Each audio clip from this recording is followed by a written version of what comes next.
Time to cook with Susan Beck. Well, I am here today to make for you a French onion tomato soup. A few years ago, I posted a traditional French onion soup. You'll have to look up that recipe on my channel, and I will also post the link below in the description. I still have gorgeous, beautiful onions from my garden here in the middle of winter. They are just lasting so long, and we had such a plentiful crop.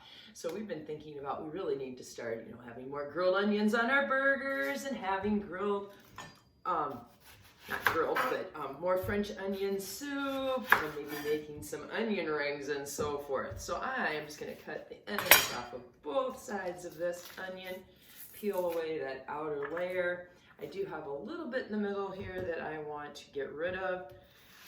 They are just, a little bit soft, but I just clean that away, and there's barely any waste to my onions here. All right, so let's look at the other ingredients besides onions that we are going to use. In addition to the onions, we need something to make this into a tomato soup. You can use traditional plain tomato juice, or I am using my husband's Bloody Mary mix today without the vodka. We can this in the summer. A V8 juice or something would also work. I just like the little spice that it gives us. Recipe.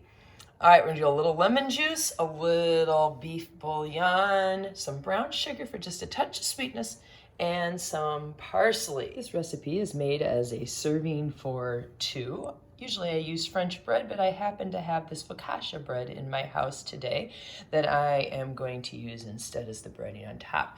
And the key to a good French onion soup is having some cheese on top. I have mozzarella here today, and I forgot to mention I am using a garlic clove when I cook up my onions. I have a great video on how to dice an onion that you might like to check out as well. I can put that link below too. But for this recipe, when I make French onion soup or French onion tomato soup, I really don't want my onion diced. I like it in some great big pieces like this. And these are just going to saute down in a tablespoon of butter along with our garlic and just become nice and soft. And I guess I like a little bit bigger piece with this.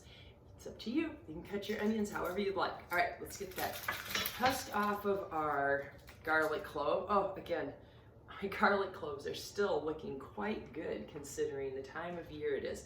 We have just a little bit of greenness in the middle of them since these are my ones that I harvested back in July, and many months past that. So I'm just going to pop out that little sprouting part in there. Now, if you're getting your garlic from your store, this would not be an issue. Also, if you're not wanting to deal with the fresh garlic, just use your garlic in your cupboard, and that'll be just fine as well. So I'm just going to mince this up today a little bit and get some small pieces of garlic. Butter is nicely melted, so we're going to add in our onions.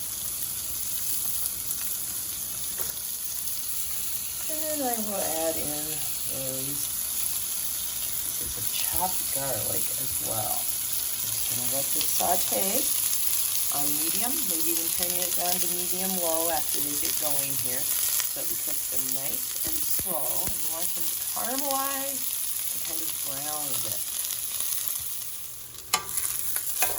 As you cook your onions, stir frequently. Add a little more butter or some olive oil if needed. Mine have been cooking, somewhere between 5 and 10 minutes here, and they are nice and tender, which shows me that I am ready for the next step in the process.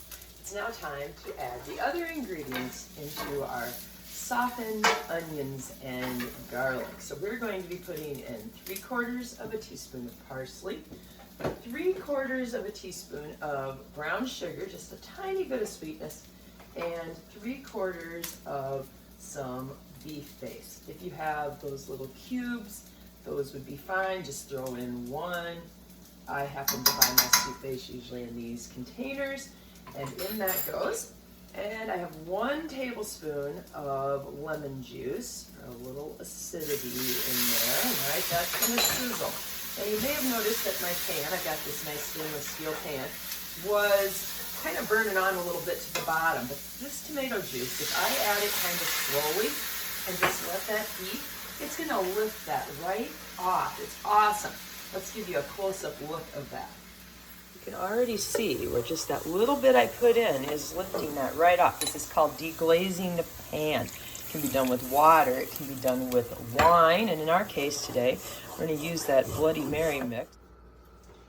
Now that I've scraped up all of that golden goodness from the bottom of my pan, I am ready to get this turned up to more of a medium high heat. I want to get this to a simmer, and I am going to simmer it for 10 minutes. I just want those flavors to have a chance to kind of meld together and work their way into the onions.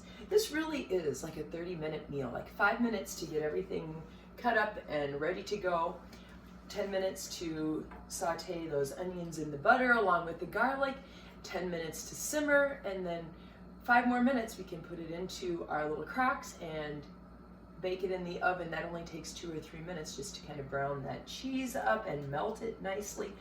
The soup's already going to be hot from this 10 minutes of simmering time. All right, we've got a great simmer going. We're just going to let that continue for a total of 10 minutes. After that 10 minutes of simmering, this has definitely thickened up and a lot of like the water has evaporated. And that's one reason for doing this with the lid off. So we are now going to fill our little crocks. These are oven safe crocks. So you need to put this into something that you can put into the oven. And remember, you're only going to get 2 servings of soup out of this. So if you'd like to make this for more people, you just double everything. Now this could be made ahead, and at this point you could just put these in the refrigerator until you're ready to serve your meal. I would not top it with the bread and cheese if you're going to wait, but I'm ready to cook mine, so I am going to go ahead and put my toppings on. But I could make this the night before, come home and add the cheese. If I only wanted one of these, I would just broil one little crock at a time. And you know, I am all about trading out ingredients. If you haven't picked up on that from watching many of my videos. You know, I live in the country, I live in a small town. I just use what I can find, and I don't like to run back and forth to town. I like to use up the ingredients that I have. So today, I'm going to use bread that is not French bread, but that is the traditional. All right, I'm going to also use mozzarella cheese, and I like lots of cheese on mine. I like that to melt right up under our broiler.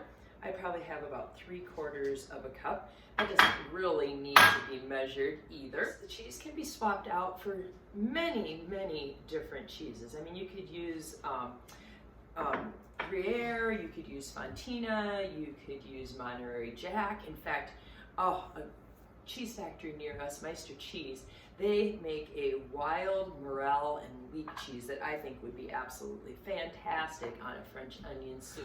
All right, to broil, I've got that heat element going on the top, and I want my mugs 4 to 6 inches away from that. Always keep an eye on your crocks, making sure that you don't burn your cheese and that you just melt it and make it a little bit golden brown. The best part, time to taste it. All those onions are just so soft and tender, and it's just such a hearty soup. And I love the spices that I'm getting from using that Bloody Mary mix in there. I strongly recommend that, but if you're not too sure about spice or you don't like Bloody Marys, maybe just stick with a normal tomato juice. All right, it's time to get some of that bread and cheese with it, because that's the best part. Yum.